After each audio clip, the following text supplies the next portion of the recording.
At the United Electrical Workers Convention, I'll be speaking to some of the workers who did the job action at Republic Windows and Doors.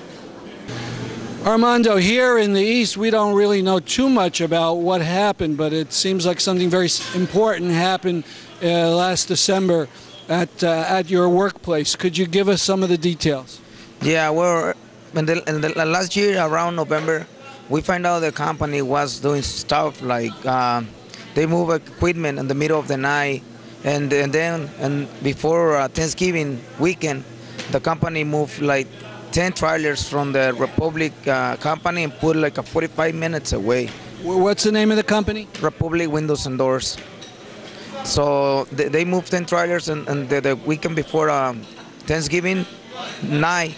So I give part to my union representative, and he came to the area. We searched a couple hours. We stay around there. We take notes from each packs of the trailers, and then finally the next day we run a meeting with our executive board members, and we run it. When we've been in there, we start thinking about what we're gonna do. So we find out that we think a lot of things, and Mark Meister suggests me to, what about we could take over the company? And I asked him, how could we make this possible? He told me, well, just sit in there and just stay there and don't go nowhere. It was a great idea. I broke to the executive board, and then we asked for volunteers because we don't want, in that moment, we think and to don't risk people. The ones has problems with the law, maybe police or DUI, stuff like that. Probably if they are fixing the immigration status and for some relatives and stuff like that. We didn't all that kind of things, and we are strategists. Let me break in. How many people worked in the plant? 275 workers by recall rights being affected at that time.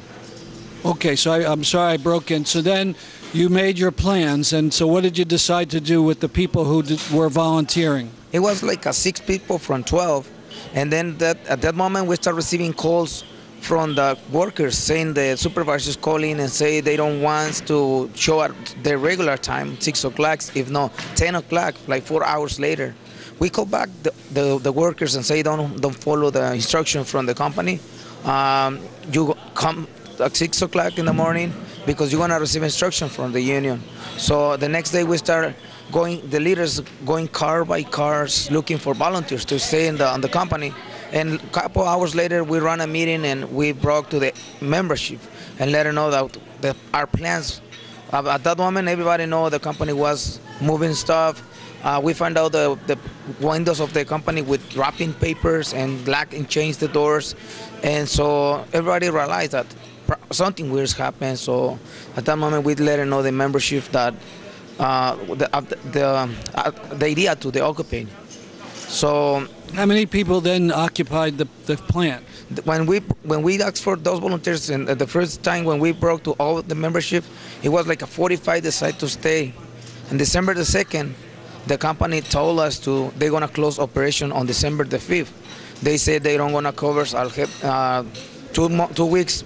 They don't wanna give us pay for 2 weeks. The one we work, and you had a right to that pay? Yes, because it was our weekly place. It was our salary for those 2 last weeks, and they told us we don't want to receive our vacations, and they said the health insurance is going to cover just to December the 15th. So we go to the next day we go to the Bank of America, and the reason they say they don't gonna cover, they're gonna close operation because the Bank of America don't extend the credit lines. So we go the next day and protest on the Bank of America. We make a huge rally. I remember that day I was feeling like it was my last protest I'm gonna make with UE. I was feeling so frustrated, but at the end, when we come back from this protest from the bank to Republic Windows and Doors, I was feeling something real bad, and I tried to talk to my co-workers. So the only thing I did is just stand up and told my co-workers, you know what, brothers and sisters, I don't want to say I feel really happy for the situation we are passing right now.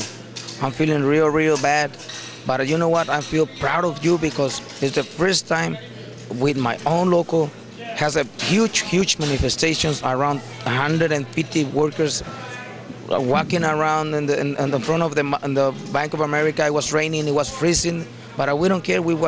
And this is the Bank of America getting all that help from Uncle Sam, right? Yeah, it's the Bank of America, the one received the $25 billion. It's the same one. So when we go back on December the 5th, the company told us when the health insurance find out that the company is going to close the doors, they say they cancel our coverage immediately. So we frustrated, we pissed off, and we say, you know what, we don't go nowhere, we're going to stay here. We ran a meeting with the owner of the company and Bank of America. We set up a meeting at 4 o'clock in the afternoon. Everybody showed except the owner of the company. So we come back to the company. We brought to the membership the message. And that moment we ran an election and we decided to stay for the rest of the weekend and to get better resolution from the company. So how many in the end stayed in the factory? 270. And including some people being laid off, they appear in the company, they join us, they stay with us.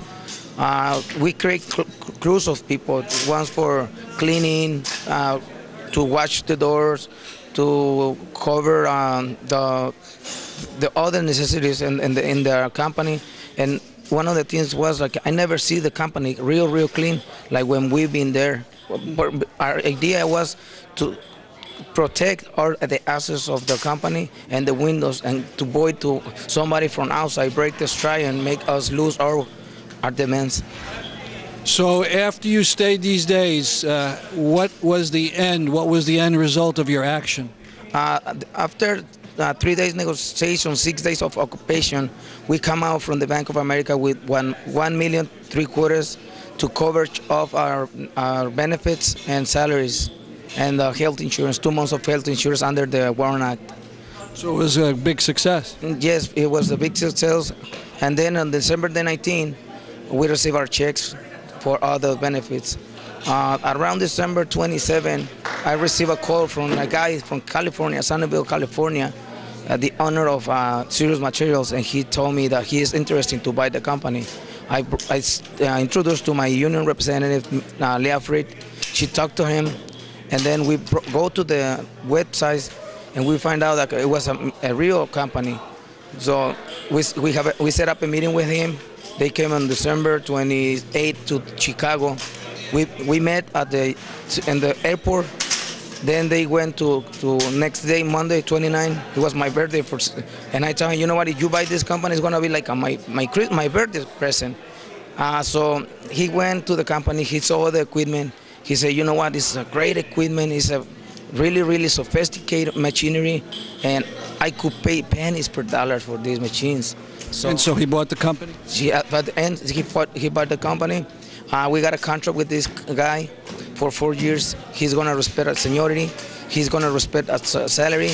And he can't recruit nobody else from outside until he exhausts a list of 275 workers, which being affected in December 2008. Now, I understand now there's been one final development. There's been an arrest of a former, officer of the company? He was the owner, the CEO of the company. Before we came, 3 days before we came to this convention, and last Thursday, they put in prison, and they put a bail for $10 million, which is in the Chicago, in the Illinois history, nobody have one bail like that huge. And the reason, what I know is from the people saying the judge decided to do that because she says it's 200 and almost 300 workers out in the street and families suffering for his bad decisions. Well, very inspiring story. Thank you very much. You're welcome.